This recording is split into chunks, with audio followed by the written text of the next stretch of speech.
हम लोग कितनी मेहनत करके पैसे कमाते हैं ना। एक उम्र निकल जाती है पैसे कमाने में, जोड़ने में। और किसी दिन आप सुबह उठो और आप न्यूज़ में देखो कि जिस बैंक में आपका पैसा है सारा, वो बैंक ही डूब गया है किसी भी रीजंस की वजह से। जैसे उसके अंदर काम कर रहे लोगों ने ही घोटाला कर दिया। उसने किसी बड़े बिजनेसमैन को लोन दिया करोड़ों का, और वो बिजनेसमैन देश छोड़ के भाग गया।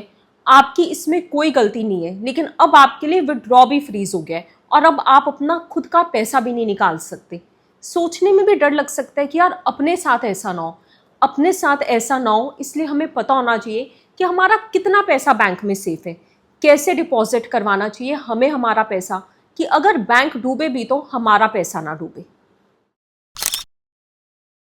कितने लोग हैं जो अपना सारा पैसा एक ही बैंक में रख देते हैं।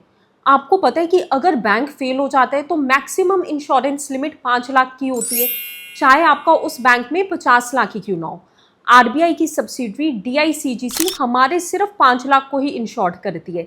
डीआईसीजीसी ऑलमोस्ट सभी बैंक्स को कवर करता है जो आरबीआई के अंडर रजिस्टर्ड है। अब कहीं लोग क्या करते हैं कि एक ही बैंक में अपना सेविंग अकाउंट रख लिया, उसी में उनकी एफडी होती है, वहीं रेकरिंग डिपॉजिट भी चल रहा होता है। ये जो हमारे 5 लाख इंश्योर्ड होते हैं ना, इसमें सब इंक्लूड होता है, हमारा saving account, current account, FD, recurring deposit, और तो और इंटरेस्ट भी इसी लिमिट में आता है। फॉर एग्जाम्पल, आपकी सेविंग अकाउंट में 2 लाख है, एफडी है 5 लाख की उसी बैंक में ही, और एफडी पे जो इंटरेस्ट बन रहा है आपका वो है अब तक 40,000 तक का।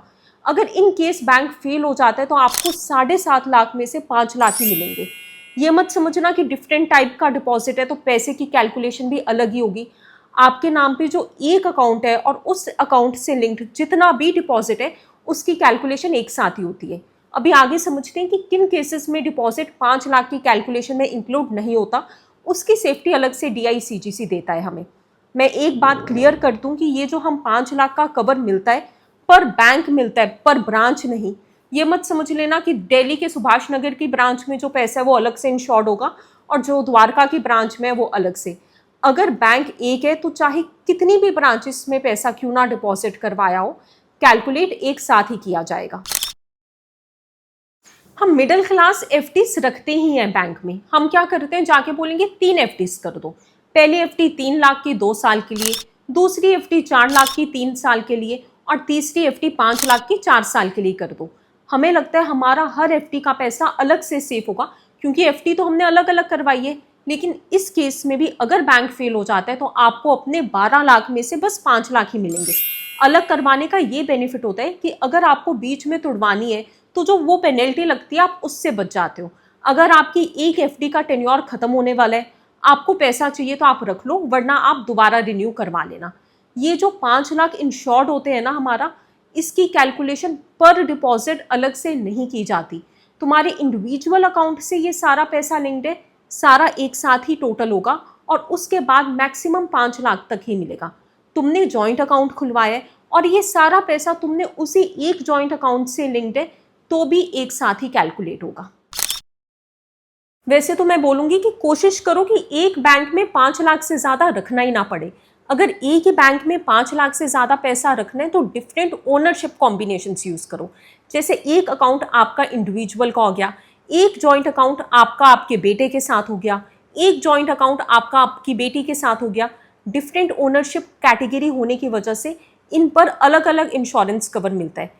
ऊपर जो मैंने एफडी का एग्जांपल दिया है उसको समझते हैं कि कैसे हमारे पूरे 12 लाख इंश्योर्ड हो सकते हैं एक ही बैंक में। ये 3 एफडीज आप अलग अलग अकाउंट से करवाओ जहां आपकी ओनरशिप भी डिफरेंट हो रही हो। एक 3 लाख की एफडी आपने अपने इंडिविजुअल अकाउंट से करवा ली, एक 4 लाख की आपने अपने बेटे के साथ जॉइंट अकाउंट में, एक 5 लाख की आपने अपनी बेटी के साथ जॉइंट अकाउंट में। इस केस में आपके पूरे 12 लाख इंश्योर्ड है। इतने सारे अकाउंट्स अवॉइड करना चाहते हो, मल्टीपल बैंक्स अवॉइड करना चाहते हो, तो पोस्ट ऑफिस सेफेस्ट ऑप्शन है।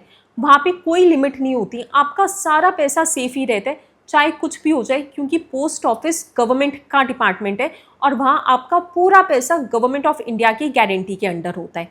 इवन कहीं रिटर्न्स बैंक से बेटर मिलते हैं पोस्ट ऑफिस में, जिसमें से सीनियर सिटीजन सेविंग स्कीम है जो सीनियर सिटीजन्स को एफडी से बेटर रिटर्न देती है।